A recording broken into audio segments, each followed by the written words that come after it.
Kita tahu sendiri letak geografis Kabupaten Donggala ini kan luas ya. Jadi kalau hanya untuk dititik beratkan kepada KPU sendiri, saya kira itu KPU provinsi ada momen tertentu bagi-bagi coklat, bagi-bagi bunga. Jadi yang tidak tahu, oh ternyata KPU lagi bagi-bagi ini tujuannya untuk apa? Jadi kemarin kita di Donggala.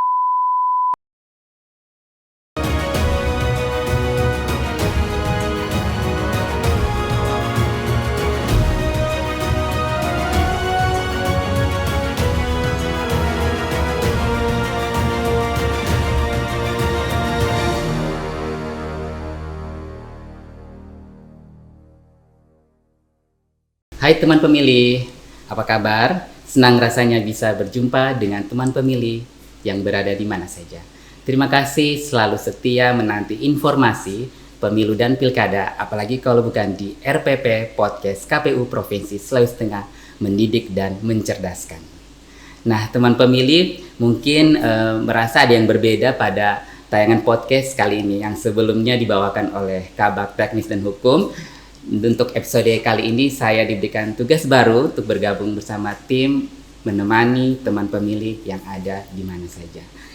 Nah, teman pemilih, untuk tema kita pada episode kali ini yaitu pendidikan pemilih dan partisipasi masyarakat di seri ke-43 kali ini.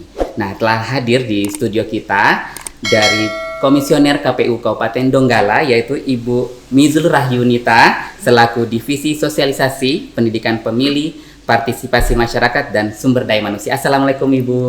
Waalaikumsalam warahmatullahi wabarakatuh. Ya, terima kasih Bu sudah berkenan hadir untuk menjadi narasumber di tayangan podcast KPU Provinsi Sulawesi Tengah di seri ke-43. Nah Ibu, sesuai dengan tema kita yaitu pendidikan pemilih dan partisipasi masyarakatnya, kita tahu bahwa pemilu atau pilkada yang sudah kita jalani ini mempunyai tidak terlepas dari sosialisasi. Iya, betul. Nah, sosialisasi ini banyak diberikan kepada masyarakat dan banyak segmen yang harus kita turun lapangan maksudnya Bu ya. Ya, betul. Bisa dijelaskan Bu bagaimana proses pendidikan pemilih yang ada di Kabupaten Donggala khususnya? Ya, kalau kita di KPU Kabupaten Donggala itu kalau untuk sosialisasi ya, jadi memang ada beberapa bentuk sosialisasi yang kita laksanakan. Ini saya urut satu persatu. Yeah. Jadi yang pertama kalau untuk kegiatan segmentasi itu kemarin kita untuk pemilih pemula itu ada segmen pemilih pemula dan netizen. Itu kita melibatkan PPK langsung. Jadi kita mendelegasikan PPK, bagaimana PPK itu secara serentak melakukan sosialisasi itu di sekolah-sekolah. Karena kan kita tahu sendiri letak geografis Kabupaten Donggala ini kan luas ya. Jadi kalau hanya untuk dititik beratkan kepada KPU sendiri, saya kira itu cukup kesulitan. Jadi ketika kita melibatkan badan ad hoc, saya kira itu juga bisa menjadi salah satu solusi. Itu untuk sosialisasi untuk segmentasi. Dan untuk sosialisasi yang lain juga kemarin ini menarik ya, karena kemarin ketika di debat publik, debat kandidat untuk Bupati dan Wakil Bupati Kabupaten Donggala itu meskipun pelaksanaannya dilaksanakan di satu tempat untuk live streaming, tapi kami mewajibkan PPK itu untuk melakukan nonton bareng. Dapat free kopi dan snack atau gorengan lah, jadi disesuaikan dengan kemampuan masing-masing PPK. Jadi kita bantu untuk pendanaan untuk melakukan nonton bareng setiap debat publik itu berlangsung. Jadi sebenarnya ini salah satu juga membantu warga, misalnya ada yang tidak punya TV atau yang tidak punya paket data, saya kira itu juga bisa menjadi salah satu solusi. Oh, jadi didanai oleh Kabupaten Donggala, Kabupaten Donggala untuk nonton bareng tersebut. Nonton barengnya ini di kecamatan Bu ya? Iya, jadi setiap kecamatan itu ada nonton bareng. Jadi. Ada yang buat di kafe, ada yang di lapangan. Maksudnya tempat yang dirasa strategis oleh teman-teman PPK supaya masyarakat ini bisa lihat, oh ternyata sekarang lagi ada debat publik kandidat bupati dan wakil bupati. Iya, karena masyarakat juga mungkin tidak bisa menghadiri atau datang di debat kandidat, jadi bisa lihat langsung melalui ini. Oke. Jadi selanjutnya Ibu mungkin ada strategi-strategi dalam melaksanakan sosialisasi tersebut? Kalau dari KPU Kabupaten Donggala sendiri ya, kalau untuk strategi saya kira dari sebelumnya sampai dengan sekarang saya kira strateginya tidak jauh berbeda. Hanya saja istimewanya di Kabupaten Donggala itu kita mendapatkan dukungan penuh dari pemerintah daerah, khususnya dalam peningkatan partisipasi masyarakat. Jadi yang menarik Kak Icuk itu 3 hari setelah saya dilantik menjadi komisioner KPU Kabupaten Donggala itu saya mendapat undangan dari sekretaris daerah langsung. Waktu itu rapat perdananya di kantor Bapeda membahas terkait bagaimana perannya Pemda ini dalam meningkatkan partisipasi pemilih. Jadi waktu itu dihadiri langsung oleh Pak Sekda, kemudian ada beberapa orang camat, kepala sekolah, guru membahas persoalan itu tadi. Jadi awalnya saya pikir ini pelibatan peserta didik. Jadi peserta didik itu diharapkan bisa mengingatkan orang tua ketika pemilihan itu harus datang. Nah itu, jadi awalnya saya pikir ini hanya untuk anak SMA. Rupanya di rapat selanjutnya itu tidak hanya diwajibkan pada anak SMA, ternyata SD, SMP, dan itu ada kurikulumnya Kak Icuk. Jadi memang Kabupaten Donggala ini prepare terhadap program dalam peningkatan partisipasi masyarakat ini. Jadi di selang waktu saya sempat berdiskusi dengan Pak Sekda karena menurut saya programnya menarik. Jadi saya sampaikan apa sih yang jadi ketertarikan Pak Sekda dalam membuat program ini, karena kalau menurut hemat saya repot juga kalau Pak Sekda harus urus semuanya kan. Jadi memang Pak Sekda ini kan orangnya sedikit inovatif ya. Jadi beliau sampaikan setelah mempelajari pasal, beliau menemukan memang di Undang-Undang Nomor 7 tahun 2017 itu pasal 434 itu di ayat 2 huruf D itu memang bunyinya itu pemerintah daerah itu wajib memfasilitasi pelaksanaan pemilihan itu untuk meningkatkan partisipasi masyarakat. Nah akhirnya Pak Sekda berdiskusi dengan beberapa guru dan kepala sekolah, bahwa kepala sekolah menyampaikan bahwa memang boleh, itu ada namanya program P5. P5 itu dia proyek penguatan profil pelajar Pancasila. Jadi itu ada kurikulumnya. Jadi untuk tingkatan SD sama SMP, modulnya itu dia tentang kesadaran demokrasi. Jadi dia dimasukkan dalam mata pelajaran PPKN. Kalau untuk tingkat SMA dia itu suara demokrasi, karena kan mereka kan sudah bisa memilih untuk usia yang pemilih pemula. Jadi dari situ pemerintah daerah rasa ini ternyata ada peluang untuk membantu KPU dalam meningkatkan partisipasi, maka mereka buatlah satu program sampai dikeluarkan surat edaran supaya camat juga bisa berpartisipasi, mengawal kita dari KPU, Bawaslu juga seperti itu.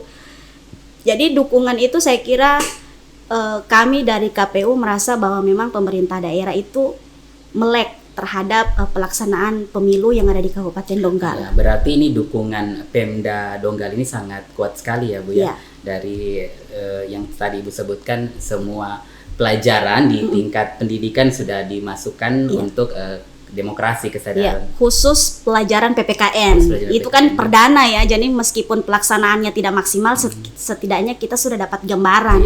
Jadi ketika pelaksanaan pemilihan selanjutnya, saya kira kita bisa lebih prepare lagi, bisa kerjasama berkolaborasi dengan pemerintah daerah. Apalagi terutama ini adik-adik SMA yang sudah 17 tahun ini penting sekali untuk edukasi tentang kepemilikan ya. Oke, Ibu, selanjutnya yang kita ketahui bahwa dukungan dari Pemda juga ada namanya best practice. Rencanakan program tersebut. Bagaimana kolaborasinya dengan KPU Kabupaten Donggala? Kalau di KPU Kabupaten Donggala sendiri kan itu kan pelaksana programnya kan memang pemerintah daerah, karena memang langsung di sekolah. Kemudian pembelajarannya juga di sekolah, yang mengajari itu guru.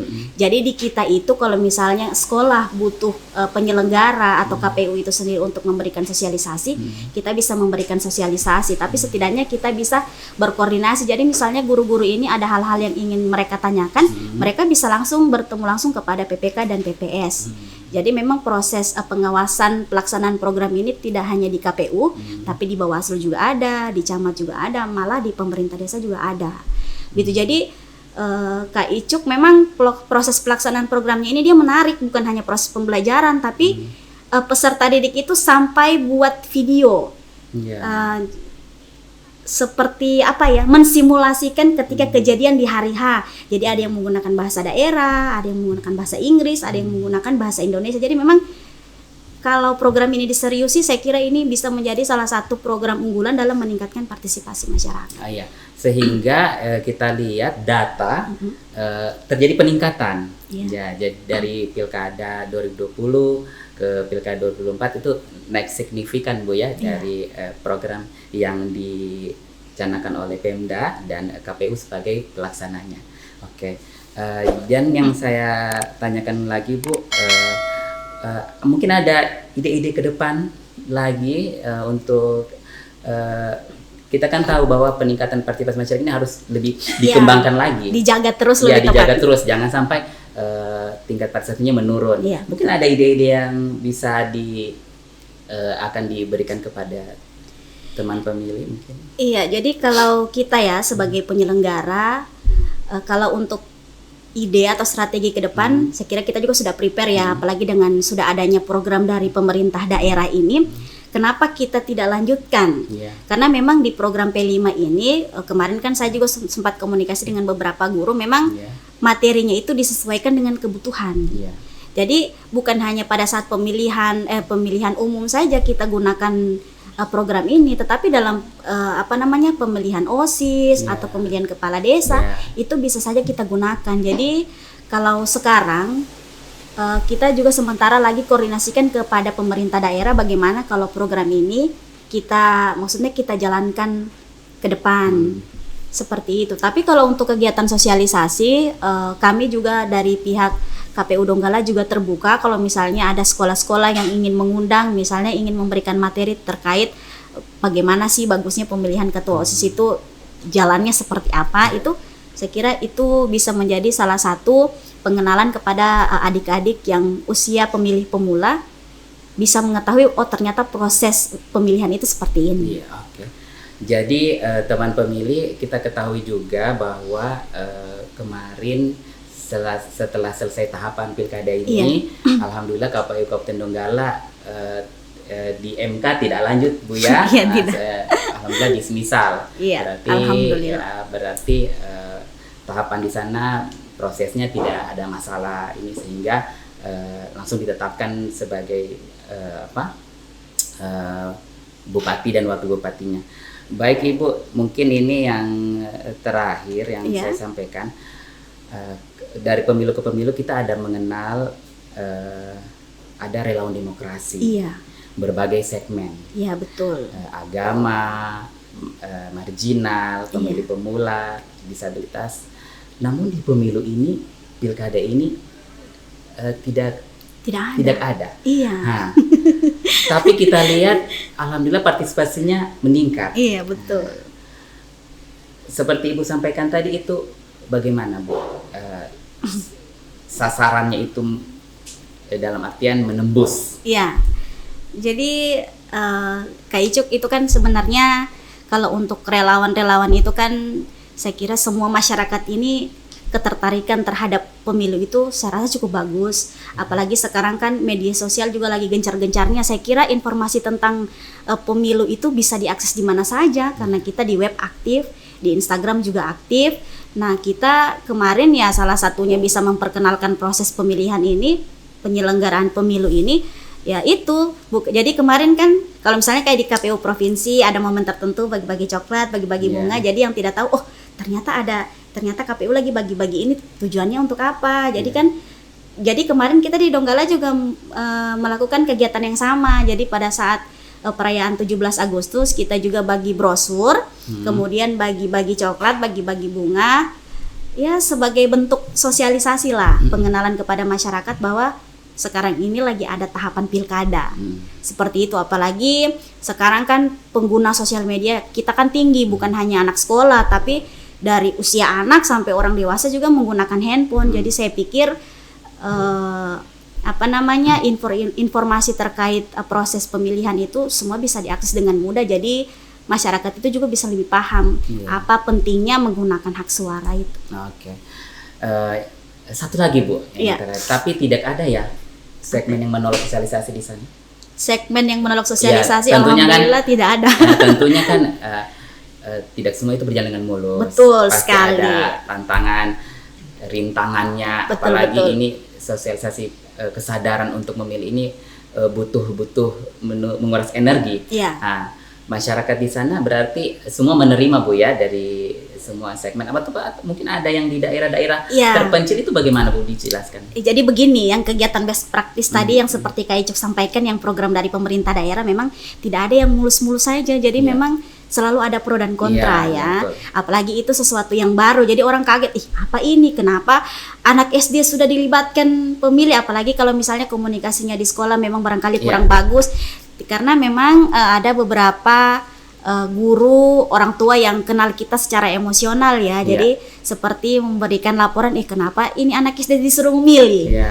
Nah, jadi sebenarnya bukan seperti itu. Apalagi kemarin output dari program ini sendiri bagaimana murid atau peserta didik itu bisa mendokumentasikan tangan yang terkena tinta tadi. Nah, itu kan saya kira itu bagi sebagian orang itu menyulitkan, apalagi ada anak yang tidak ada handphone. Jadi pihak Pemda dalam pelaksana program tadi memberikan kebijaksanaan bahwa tidak memaksa. Tapi bagaimana anak-anak tadi bisa menjalankan tugas yang sudah diberikan oleh gurunya itu tadi pada proses pemilihan. Oh ya, berarti semua masyarakat Donggala itu menerima Bu ya, tidak ada yang menolak. Buktinya jika Ibu ada sosialisasi atau turun lapangan ke salah satu ini, mereka semua datang. Iya. Semua datang menghadiri.